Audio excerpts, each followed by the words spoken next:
आप देख रहे हैं हरियाणा न्यूज 24, जहां हर खबर मिले सच के साथ। नमस्कार, स्वागत है आपका हरियाणा न्यूज 24 के साथ। मुन्ना लांबा मेरे सहयोगी प्रिंस लांबा के साथ। आज हमारे साथ शख्सियत मौजूद है कलायत कैथल जिले से जयप्रकाश उर्फ जेपी। जयप्रकाश उर्फ जेपी जेपी के नाम से प्रसिद्ध हैं और कांग्रेस के बहुत अच्छे कद्दावर नेता हैं। और पिछली बार ये निर्दलीय प्रत्याशी रहे थे कलायत से और लगभग 52,000 वोटों से इन्होंने वहां से चुनाव जीता था।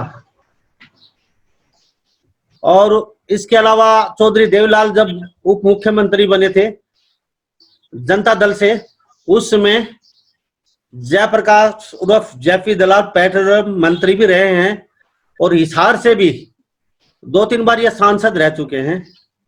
अब की बार मात्र कुछ अंतर से ये चुनाव हारे हैं।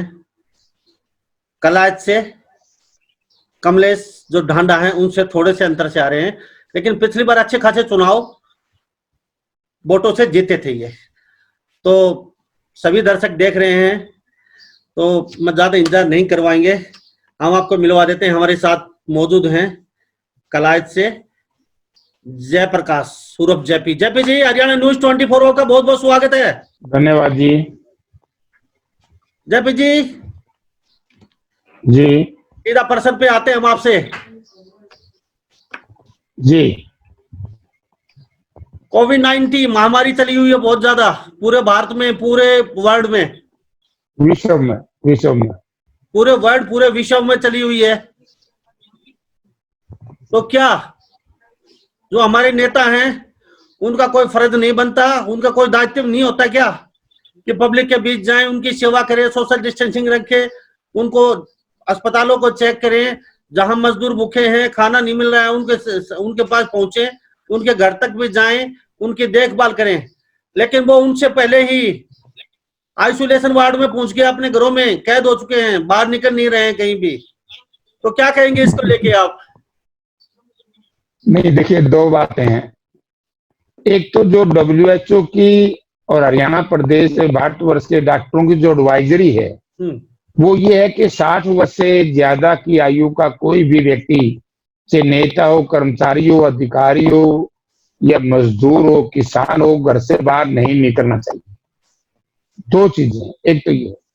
दूसरा ये है कि सरकार की भी बार बार एडवाइजरी आती है कि भी नेताओं ने कोई भी पॉलिटिकल कार्यक्रम में हिस्सा नहीं लेना चाहिए, किसी धार्मिक कार्यक्रम में हिस्सा नहीं लेना चाहिए, और कोई सामाजिक कार्यक्रम में यदि किसी कारणवश जाना भी पड़े तो व्यक्ति से व्यक्ति की दूरी को ध्यान में रख करके जाना चाहिए। तो इसमें कई प्रकार की चीजें हैं। जैसे आपने कहा कि वे नेता घर में आइसोलेट होकर, आइसोलेशन में घर में बंद हो गए, लेकिन मेरा इससे डिफरेंट व्यू है। इसमें दो प्रकार के नेता हैं, एक विपक्ष के नेता हैं, एक सत्ताधारी दल के नेता हैं। जो सत्ताधारी दल के नेता हैं वो तो सरकार की तरफ से जनता के बीच में जाकर के और जनता की भावना को समझ करके सरकार को उसको बताना चाहिए कि आज सरकार, जनता ने इस चीज की आवश्यकता है। एक विपक्ष के लोग हैं, उन्होंने अपनी ये जिम्मेवारी निभानी चाहिए कि वो समाज की या उस व्यक्ति की जो बहुत समाज का अंतिम व्यक्ति है उसकी सेवा करे। कोई भूखा ना सोए, कोई प्यासा ना रहे। किसी ने, जैसे हमने पिछले दिनों हमारे साथियों ने सैनिटाइजर बांटे, सैनिटाइजर की बड़ी अहम भूमिका है इस बीमारी से बचने के लिए। आप तो रोज 2,000 लोगों को देसी घी का पकवान भी खिला रहे हैं साथ साथ। कई हजार लोगों को, ठीक बात। हाँ, कल कर रहे थे, अब तो नहीं है, लेकिन जो सत्ता में है वो नेता कहीं दिखाई नहीं दे रहे जी। उनका फर्ज होता है अस्पतालों का चेकअप करना या फोन पे बात करना, क्या चल रहा है, कैसा व्यवहार हो रहा है, यहाँ मरीजों की क्या हालत है, क्या उनको प्रॉपर्ली ढंग से दवाइयां या खाना मिल रहा है। लेकिन वो कहीं, मात्र जो सत्ता में है आज 5 नेता ऐसे हैं पूरे हरियाणा प्रदेश में जो पब्लिक के बीच जा रहे हैं, उनका सुख दुख देख रहे हैं और उनको खाना भी दे रहे हैं, अस्पतालों को भी चेक कर रहे हैं। बाकी कोई नेता अब नजर नहीं आ रहा है, सिर्फ 4-5 को छोड़ के। देखिए लांबा जी, ये तो आपकी बात सही है कि कोरोना जैसी महामारी में जो सत्ताधारी दल के लोग हैं, जो जनप्रतिनिधि हैं, उनकी एक नैतिक जिम्मेवारी बनती है कि वो अपने अपने इलाके में, या जो जैसे मिनिस्टर हैं, जो जो कोविड के जिस जिला के इंचार्ज हैं, उन्होंने वहां की व्यवस्था को संभालना चाहिए। अगर इन्होंने नहीं संभाला तो जनता ने फिर ये सोच लेना चाहिए कि जो बात मैंने कही थी आज से तकरीबन 1.5 महीना पहले, कि हरियाणा प्रदेश की बात मैं यदि करूं तो हरियाणा प्रदेश में जो हमारा सामाजिक ताना बाना है वो बहुत ही बढ़िया और बहुत मजबूत है। हम दयालु हैं, हमारे मन में करुणा है गरीब के प्रति। तो हमारे समाज सेवी संस्थाओं ने, हमारे एनजीओज ने, हमारे जो समर्थ लोग थे, जो साधन संपन्न लोग थे, उन्होंने इस कोरोना की महामारी में प्रयत्न किया कि भाई हम ज्यादा से ज्यादा लोगों को भोजन करवा सके, उनको दवाई का इंतजाम करवा सके, उनके घरों में सैनिटाइजर भिजवा सके, और जो संभव हो सका हमारे बहुत से नेताओं ने पीपी किट या दूसरी चीजें भी भिजवाने का या मास्क भिजवाने का काम किया। और इसमें सरकार का कोई लेना देना नहीं। समाज सेवी संस्था में सरकार का क्या मतलब? सरकार के दायरे पर मैं ये कह सकता हूं कि जो माइग्रेंट लेबर थी, माइग्रेंट लेबर को कोई सहूलियत मेरे हिसाब से नहीं दी गई। अगर माइग्रेंट लेबर को, जो प्रवासी मजदूर हैं, या जो क्योंकि जो 2 प्रकार के, ऑर्गेनाइज्ड लेबर, अनऑर्गेनाइज्ड। ऑर्गेनाइज्ड जो लेबर थी उनको तो जो एमएसएमई के लोग थे या दूसरी जो बड़ी कंपनियों के लोग थे, उन्होंने तनख्वाह वनख्वाह दे करके इंटैक्ट रखने का प्रयास किया, अपनी फैक्ट्री में रखने की कोशिश की, उनको आर्थिक सहायता भी दी। लेकिन जो ठेकेदारों के माध्यम से थी, विशेष तौर से अनऑर्गेनाइज्ड लेबर हो जाती है ये कॉन्ट्रैक्टर लेबर। और कॉन्ट्रैक्टर लेबर में बिल्डर्स की लेबर बिल्डर तो बढ़ गए अपने अपने घरों में, उन्होंने लेबर को लावारिस छोड़ दिया। सरकार ने समय रहते ध्यान नहीं दिया। अगर आज जो रेलें चलाई हैं, अगर यही बात 23 तारीख को माननीय प्रधानमंत्री जी का जो देश के नाम एक संदेश आया था, उन्होंने संपूर्ण लॉकडाउन की बात करी थी, तो उन्होंने एक तो जिस तरीके का एक सनसनीखेज होता ना आपके टीवी चैनल में, सनसनीखेज खबर आई, बात आई, जो भी आप कहते हो, तो इस तरीके से उन्होंने कहा भाई 18 दिन में हमने महाभारत जीती थी, हम 18 दिन में कोरोना से जीतेंगे। लोगों ने सोचा भाई क्या बीमारी है, ये आ गई है, कोरोना तो भयंकर महामारी है। तो जो प्रवासी मजदूर थे, जो अनऑर्गेनाइज सेक्टर के मजदूर थे, जो ठेकेदारी प्रथा में काम कर रहे थे, और तो हरियाणा प्रदेश की सरकार ने भी उन मजदूरों का हाथ छोड़ दिया जो कॉन्ट्रैक्ट पे थे। कल मैं देख रहा था हमारे टूरिज्म डिपार्टमेंट के भाई धरने पर बैठे थे। आपके जो हमारे कोरोना वॉरियर्स है, जो सफाई कर्मचारी हैं, कभी उनकी छटनी कर देते हैं, इसी तरह कॉन्ट्रैक्टर ने सबकी छटनी कर दी, तो उसका बड़ा भारी नुकसान हुआ। जब जी मैं एक बात और जानना चाहूंगा कलाइट को लेके, आप भी निर्दलीय प्रत्याशी रहे हैं पिछली बार और आपका अनुभव अच्छा खासा है। तो हमारे चौधरी देवलाल जी का वर्ड जानता है आज, और वो एक सही नेता भी थे और गरीबों के मसीहा के रूप में वो प्रसिद्ध हुए हैं। कहीं भी जाके खाना खाना, हुक्का पीना, और उनके घर तक जाके सुख दुख देखते थे वो। लेकिन आप उनके साथ भी रहे और वहां काफी अनुभव प्राप्त किया आपने, हिसार से भी रह चुके हैं, अब की बार मात्र थोड़े से कम अंतर से आ रहे हैं और कलाइट से आते हैं आप भी, तो यह बात आप पे भी लागू होती है। आज तक कलाइट में डेवलपमेंट क्यों नहीं हो पाया? ना तो शिक्षा, ना स्वास्थ्य सुविधा, वहां पे एक नशाखोरी ज्यादा है। 3 चीजों पे मेरा बहुत बड़ा एक इशू है। काफी नेता आते हैं, वोट लेते चले जाते हैं, 5 साल कोई मुड़ के नहीं देखता। आपकी एक बात, चलो आप पे एक बात तो सटीक नहीं बैठती, आप कलाइट में ही रहते हैं, ये खासी दैया हिसार में रहते हैं, आप गुड़गांव, दिल्ली या जयपुर नहीं रहते, तो ये तो एक आपकी अच्छी बात है। आप जीतने के बाद भी यही पब्लिक के बीच रहे हैं और ना जीते तो भी यहीं रहते हैं। लेकिन बाकी जो नेता हैं, जीतने के बाद 5-6, यहाँ से कमलेश ढांडा हैं, अभी बहुत कम दिखाई देती है, जीतने के बाद शायद एक आध बार नहीं आई होंगी मेरे ख्याल से। अब इन कुछ चीजों को लेके क्या कहेंगे? 3 मुख्य कारण हैं। आप यहाँ से निर्दलीय प्रत्याशी थे, तो चलो आपको नहीं चलती, निर्दलीय प्रत्याशी की इतनी नहीं चल पाती सरकार में, अगर किसी सरकार में चले जाते तो शायद ही आपकी पावर अच्छी बढ़ जाती। लेकिन फिर भी आप पहले पेट्रोल मंत्री भी रह चुके हैं, सांसद भी रह चुके हैं, उस समय आपकी भी चली होगी। ना शिक्षा ना स्वास्थ्य सुविधा यहाँ पे, और यहाँ पे बेरोजगारी एक चरम पे है, खाली कलायत कलायत को लेके चलते हैं हम, कोई बड़ी इंडस्ट्री नहीं है, बेरोजगारी है, तो क्या कहेंगे इन चीजों को लेकर? देखिए, चौधरी देवीलाल आज इस धरती पर नहीं है, वो स्वर्ग से लार गए हैं। अच्छे नेता थे, इसमें कोई शंका दो राय वाली बात थी। उन्होंने अपने समय में मेहनत करके किसान और मजदूर की कई मर्तबा लड़ाई भी लड़ी। लेकिन मैं एक बात आपसे कहना चाहता हूं, यदि चौधरी देवीलाल के परिवार में कोई नालायक और नकम्मा पैदा हो जाए तो उसको हम नेता कैसे माने? हम चौधरी देवीलाल का तो सम्मान करने के लिए तैयार है, लेकिन उनके परिवार में अगर नकम्मा बच्चा पैदा हो जाए तो उनको हम नेता कैसे माने? मैं इसको कमजोरी भी समझता हूं। हम चौधरी देवीलाल का सम्मान कर रहे हैं, ठीक है, लेकिन चौधरी देवीलाल की जो विरासत की बात करें या चौधरी देवीलाल के कार्यकाल की बात करें, उन्होंने ये काम अच्छा किया, ये काम अच्छा किया, तो मैं उनसे पूछना चाहता हूं, ये बताना चाहिए, जैसे मैं अब आपको बताऊंगा कि तुमने क्या किया जो तुम आज वोट मांगने आए हो। चौधरी देवीलाल के पास जब ताकत थी, उसमें जयप्रकाश का योगदान भी था, उसमें हमारे और हजारों हजार नौजवान साथियों का योगदान था, लाखों लाख किसानों का योगदान था। चौधरी देवीलाल को डिप्टी प्राइम मिनिस्टर की सत्ता तक पहुंचाने के लिए अकेले का परिवार का तो योगदान नहीं था। आज जब उनकी हम सम्मान करते हैं, लेकिन उन्होंने जो कुछ किया है वो क्या अपने परिवार के लिए किया है? ये बताएं, परिवार के लोग कौन से पार्टी, दो पार्टी होगी अब तो, कौन सी पार्टी ने अपने टाइम में क्या अच्छा काम किया है उसके वोट मांगे। और जहां तक कलायत के विकास का सवाल है, कलायत में जब मैंने सत्ता संभाली या मैंने राजनीति संभाली तो हमने कलायत में वो काम किया जो कोई नेता आज तक कर नहीं सका। मैंने कलायत में सब डिवीजन बनवाया है, कांग्रेस की सरकार में बना, हुड्डा साहब चीफ मिनिस्टर थे।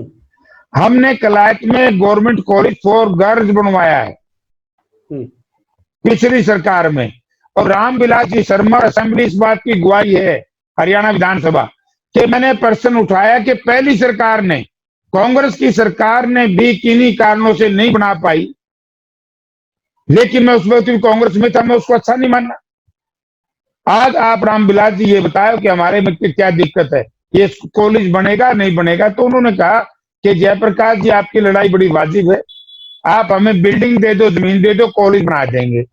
उन्होंने शायद इस बात का ज्ञान नहीं था कि वहां बिल्डिंग बनी हुई नहीं है।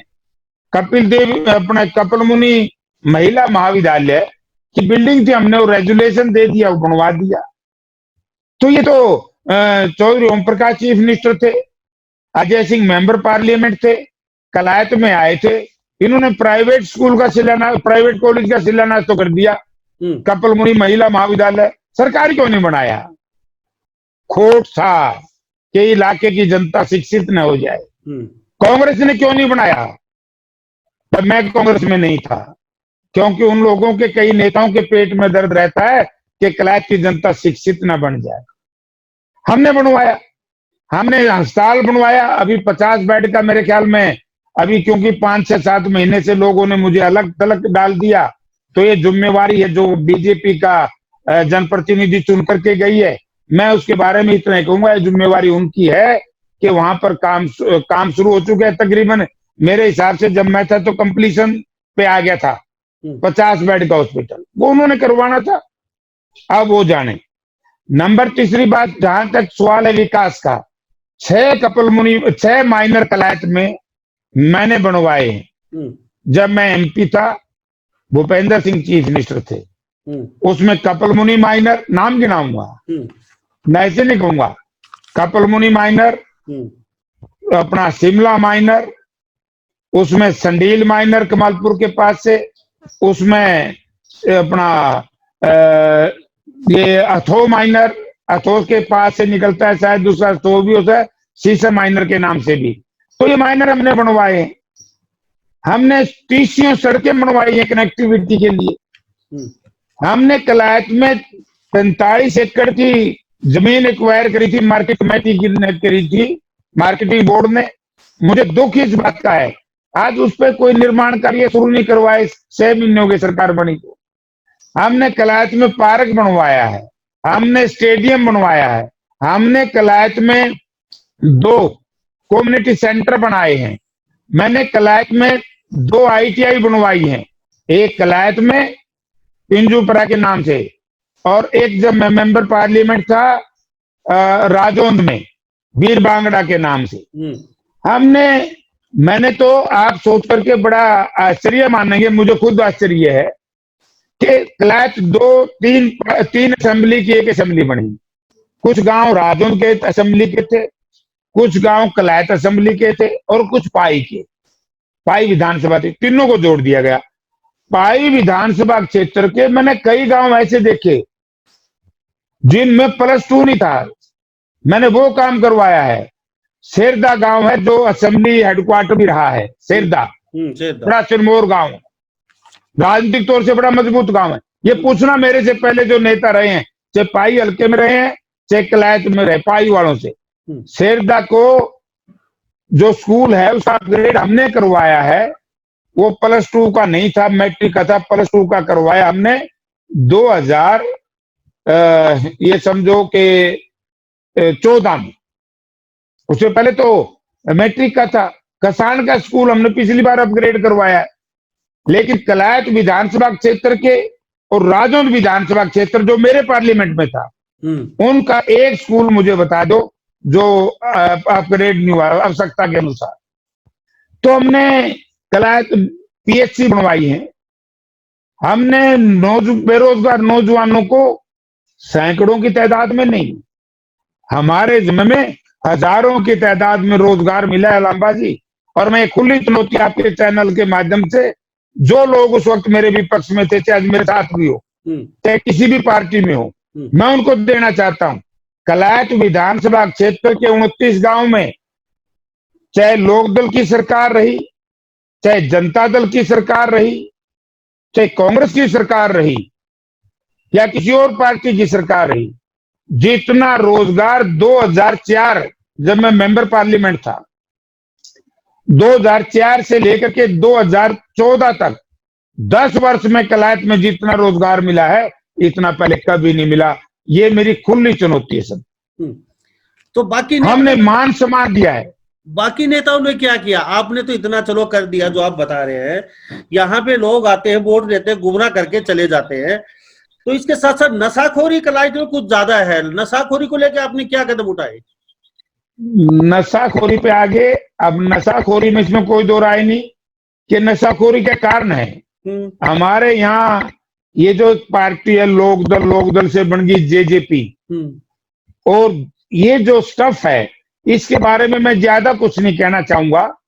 हरियाणा प्रदेश का हर नागरिक जानता है, पूरा भारतवर्ष कोरोना जैसी भयंकर महामारी में भयभीत था, डरा हुआ था कि क्या होगा। और हमारे JJP के नेता शराब की तस्करी करने में व्यस्त थे। सरकार में बैठे लोग वो काम देख रहे थे कि जल्दी जल्दी कर लो, कभी लॉकडाउन खत्म ना हो जाए।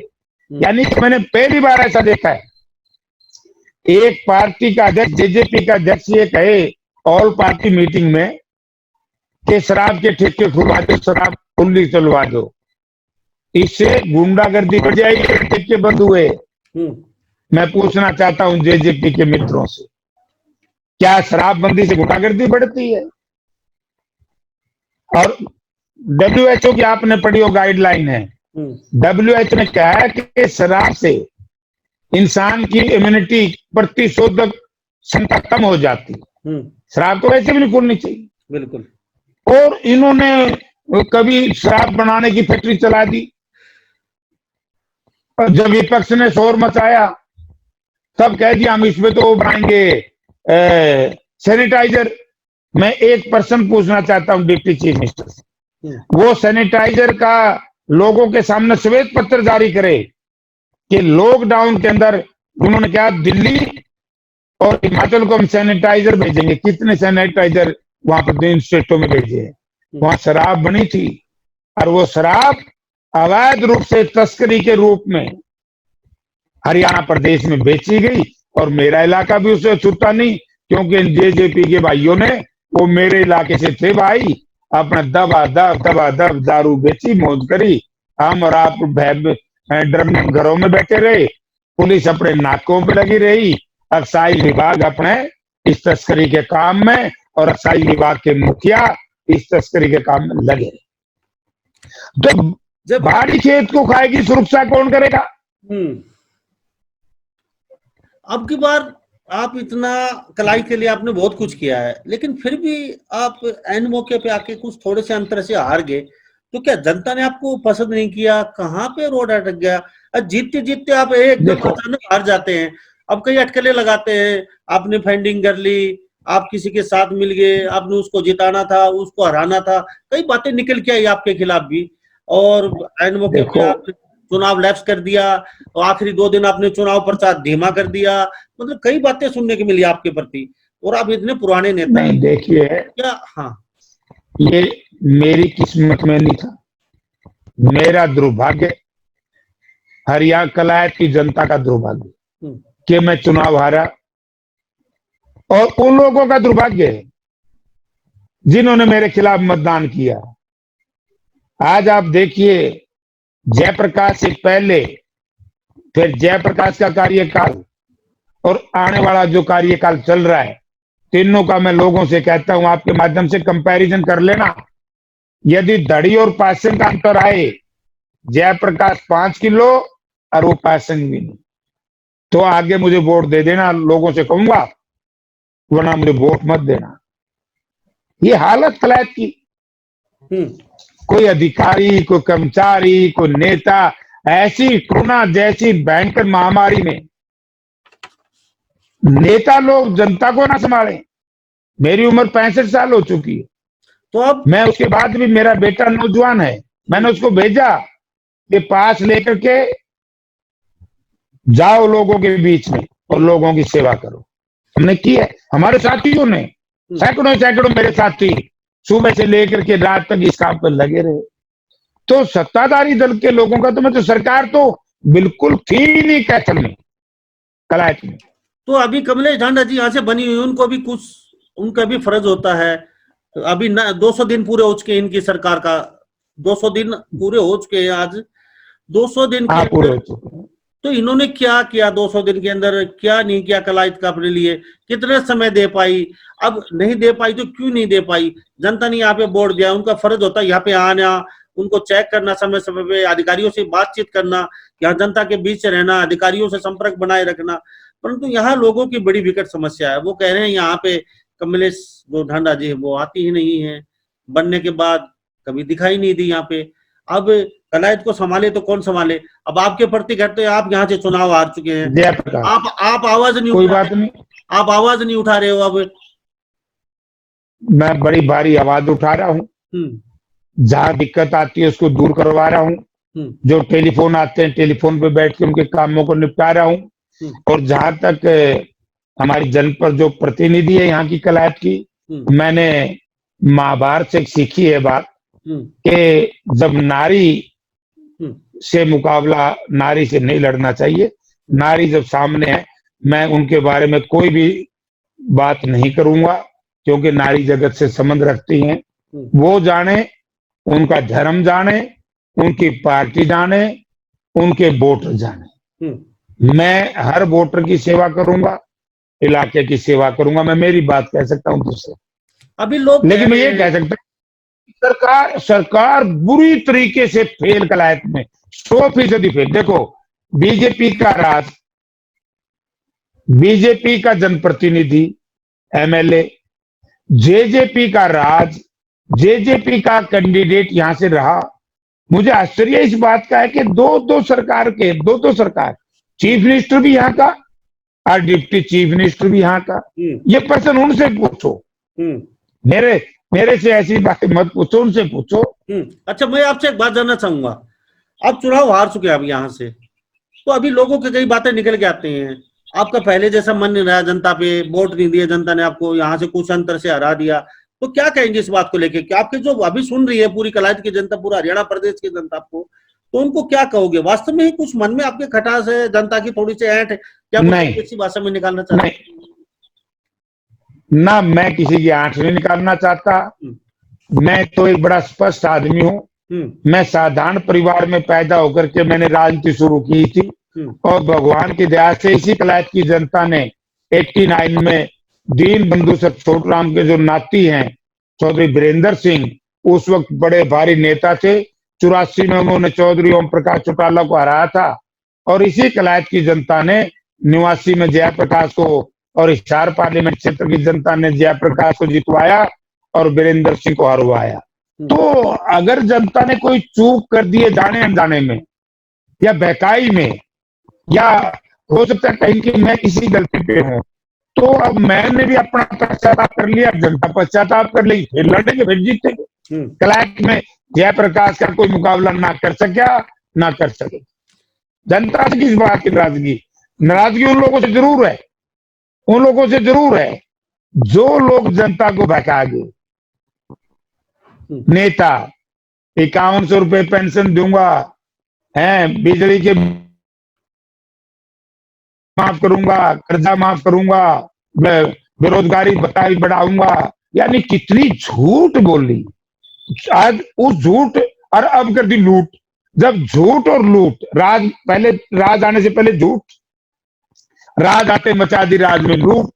झूठ और लूट जब आ जाती है तो फिर हमने उनका विरोध करने की जरूरत नहीं है।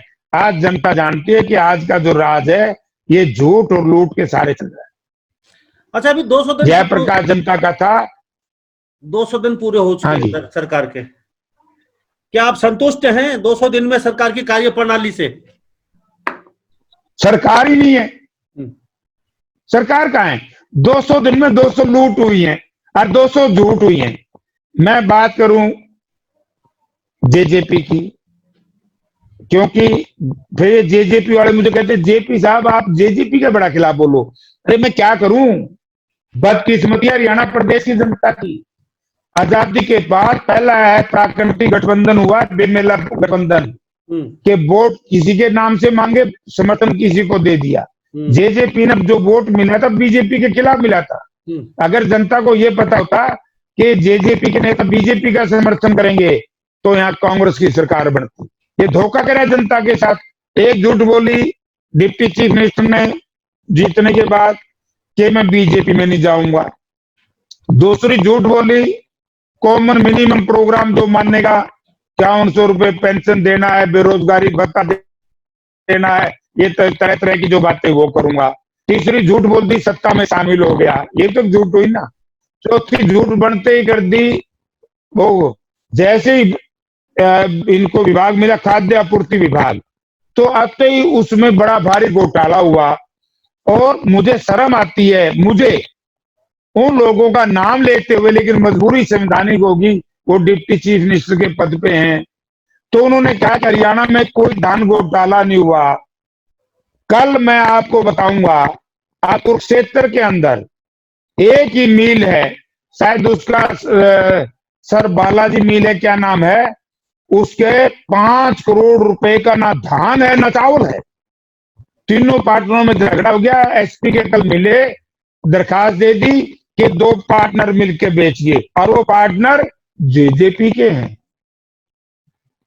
और उनको इसी डिप्टी चीफ मिनिस्टर के राज की वजह से आज से 3 महीने पहले डीएफएससी कुरुक्षेत्र ने, इंस्पेक्टर कुरुक्षेत्र ने पीवी करी तो उन्हें क्या कि सारा माल है, और माल सारा था ही नहीं।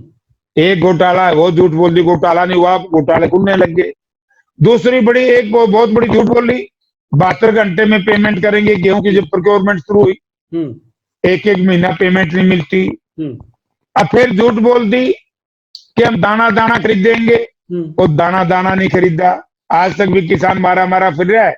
आज तो कपास की बिजाई का समय है, आज धान की क्यों की रोपाई का समय है। आज डीएस सिस्टम, अभी किसानों की सरसों नहीं खरीदी गई है जी, जब जी किसानों हाँ सरसों नहीं खरीदी, मैं वही कह रहा हूँ। फिर बड़ी झूठ बोली कि हमने पेमेंट कर दी, फिर इन्होंने परसों चौथ कहा कि आड़ती गड़बड़ कर रहे हैं। अरे गड़बड़ तो सरकार कर रही है, फूड सप्लाई डिपार्टमेंट कर रहा है, जिन्होंने हैंडलिंग के लोडिंग अनलोडिंग ट्रांसपोर्ट के ठेके अपनी पार्टी के कार्यकर्ताओं को दे दिए, और उन कार्यकर्ताओं ने जानबूझ करके, चाहे नरवाना की मंडी हो, चाहे जींद की मंडी हो, चाहे कैथल की मंडी हो, चाहे हिसार की मंडी हो, आप जाकर के पता करना कि 600 रुपए प्रति कट्टा लिया है आड़तियों से कि जब आपका माल उठाऊंगा, क्योंकि ये जब तक आपका 6 रुपए कट्टा मुझे नहीं मिलेगा। इससे बड़ी झूठ उठा बोलेंगे। एक और बड़ी झूठ बोल दी कि हम तो पेमेंट जब करेंगे जब किसान का माल वहां चला जाएगा गोडाउन में। मतलब कितनी झूठ, इस छोटी उम्र में बड़ा पद, बड़े पद पे इतनी झूठ मैंने जिंदगी में नहीं देखी। या तो व्यवहारिक ज्ञान नहीं है, या फिर बुद्धि का फर्क है, या फिर लोगों को मूर्ख बना रहा है, बहका रहा है। किसान की जिम्मेवारी है केवल कंडे पे बोरी चढ़ाना। जब कंडे से ऊपर के परली तरफ चली जाती है, छीलने की जिम्मेवारी भी किसान की नहीं है, ये गवर्नमेंट की है। गवर्नमेंट ने ठेका दे रखा है ठेकेदार, और उसके बाद उसकी लोड ट्रांसपोर्टेशन, उसका उठान, ये जिम्मेवारी सरकार की है, किसान की आड़ती की नहीं है।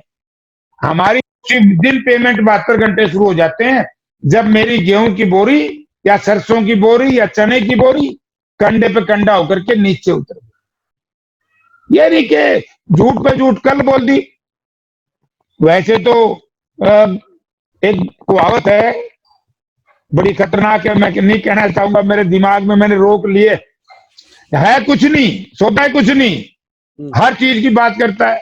कई दिन पहले बयान दे दिया कि इन कुछ जिलों में, जैसे हमारे रतिया के जिला में, कैथल में, और रतिया के इलाके में, फतेहाबाद जिला में, कैथल में, कुरुक्षेत्र में, यमुनानगर के इलाके में हम धान नहीं बीजने देंगे। अरे तुम कौन होते हो धान ना बीजने देने वाले? कौन सा ऐसा नियम है? कोई सीआरपीसी आईपीसी में कहीं लिखा हुआ है? सरकार ने विधानसभा में पास किया है, सरकार ने विपक्ष के लोगों से बात करी है क्या मैं धान नहीं बीजने देंगे, धान बीजोगे तो एमएसपी। मैं बता देना चाहता हूं सरकार को, चीफ मिनिस्टर साहब को, डिप्टी चीफ मिनिस्टर को, ये एमएसपी पे खरीद आपकी नहीं है। ये हमें जिम्मेवार लोकसभा ने किसान को ताकत दी है कि एमएसपी जिस चीज की होगी, किसान की फसल सरकार ने खरीदनी पड़ेगी। यानी कि उल्टा चोर कोतवाल को डांटे। गलती सरकार की है। दादूपुर नलवी नहर क्यों बंद करी, जो रिचार्जिंग का काम करती थी? इन्होंने जो, जब कांग्रेस सरकार थी, उड़ा साहब चीफ मिनिस्टर थे, तो उस वक्त दो वो बनाई बड़ी बड़ी लेक, एक मेवात में और एक ओटू झील को बड़ी वाइडनिंग करी उसकी। तो इसी तरीके से बीबीपुर में करनी चाहिए थी। जो प्रपोजल थी विचाराधीन थी। 6 साल में क्या किया है? कोई एक रेजरवायर बनवाया, कोई एक ड्रेन को पानी के भर के चलाई। हमारा जो प्राकृतिक का सिस्टम है और गांव में पुराना सिस्टम था, जो तालाब थे, जेठ के महीने में हर तालाब की खुदाई होती थी। क्यों नहीं सरकार उन तालाबों की खुदाई कराती? उसे 2 लाभ होंगे। एक तो जो पानी का जो जल संसाधन की जिसको हम चर्चा करते हैं, तो वो बनेगा, पानी नीचे जाएगा, चौवा ऊपर आएगा।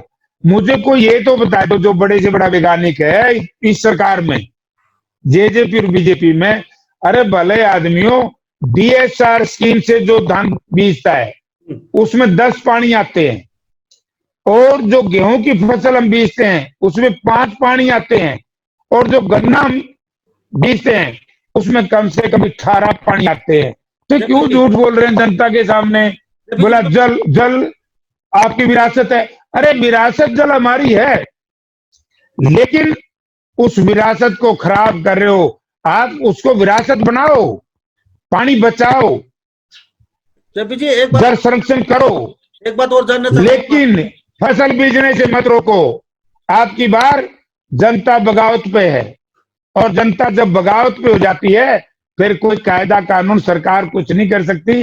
तो इस सरकार ने बड़े बड़े उल्टे काम तो बहुत कर दिए।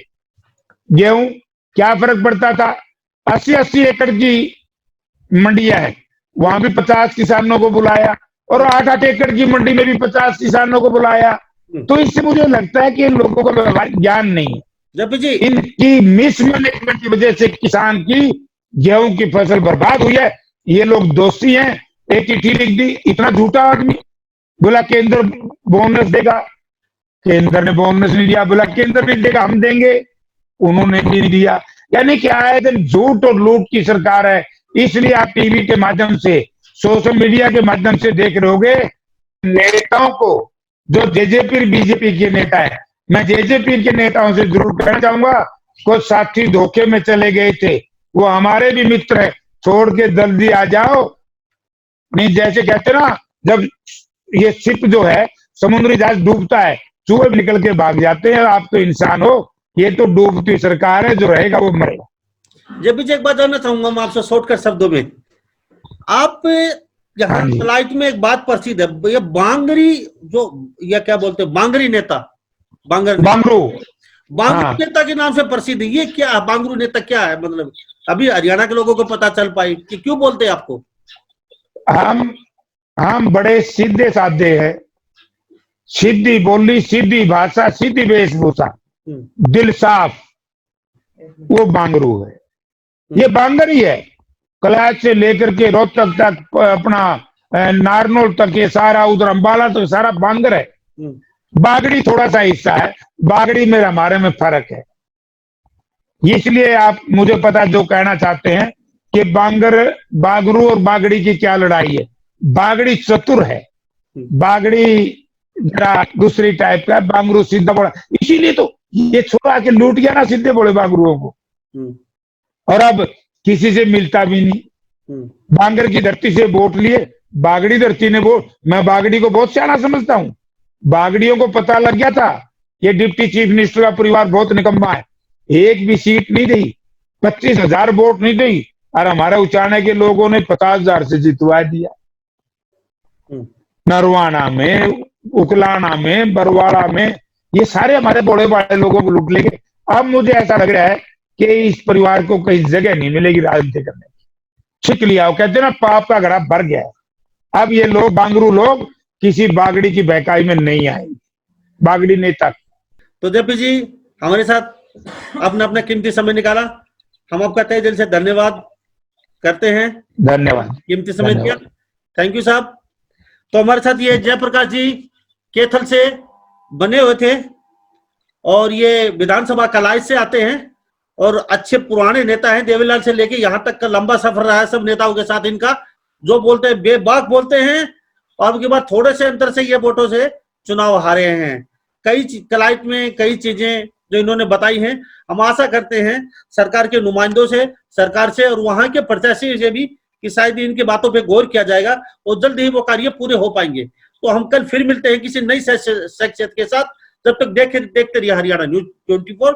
नमस्कार, जय हिंद। आप देख रहे हैं हरियाणा न्यूज 24, जहां हर खबर मिले सच के साथ।